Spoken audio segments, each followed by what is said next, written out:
भगवान भोलेनाथ शाम का समय और गंगा जी पर चले जाए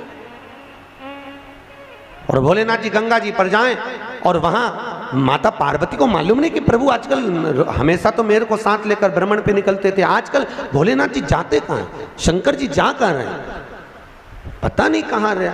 और बाबा भोलेनाथ जी का स्मरण करा। माता पार्वती ने उसी समय पर गणेश जी को भेजा, गणेश जरा मालूम करो पिताजी कहां जा रहे हैं। और पिताजी को देखकर गणेश जी आए और आकर कहा, मां पिताजी तो कुछ कन्याओं के साथ में, कुछ स्त्रियों के साथ में गंगा जी के जल में अटखेलियां कर रहे थे।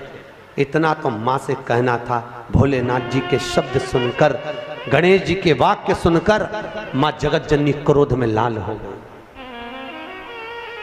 माता पार्वती क्रोध में लाल, और उसी समय पर माता पार्वती क्रोध में लाल होकर सीधे गंगा जी के तट पर पहुंच गई, सीधे गंगा जी के तट पर। और गंगा के तट पर माता पार्वती जब पहुंची और जगत जननी ने देखा 5 स्त्रियों के साथ में, 5 कन्याओं के साथ में भोलेनाथ पानी से क्रीड़ा कर रहे हैं। कभी शंकर भगवान उन पर पानी फेंके, कभी वो कन्या इन पर पानी फेंके, कभी शिव पानी फेंके।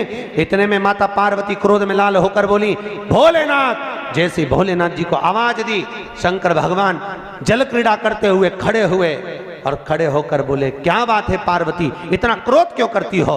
पार्वती बोली, भोलेनाथ ये स्त्रियां कौन, ये नारियां कौन है? मैं एक पतिव्रता धर्म का पालन कर रही हूं और आप इन स्त्रियों का संग कर रहे हो। होता है कभी कभी, एक पति अपनी पत्नी को रोज धमकी देता था, तू मेरे से सही सरिया कर, भगवान कृष्ण की 16,108 रानियां थी, मैं दूसरी शादी कर लाऊंगा। बेचारी पत्नी बड़ी दुखी रहती थी। एक बार हमारे यहाँ कथा में आई कि गुरुजी मेरा पति रोज धमकी देता है, मैं क्या करूं? मैंने पूछा क्या धमकी देता? कि हमेशा बोलता है भगवान कृष्ण की 16,108 रानियां, मैं दूसरी शादी कर लाऊंगा, तू मेरे से अच्छे से रिया कर। तो मैंने कहा वो तुझे धमकी देता है तो तू भी दे दे, कि द्रौपदी के 5 थे, तू क्यों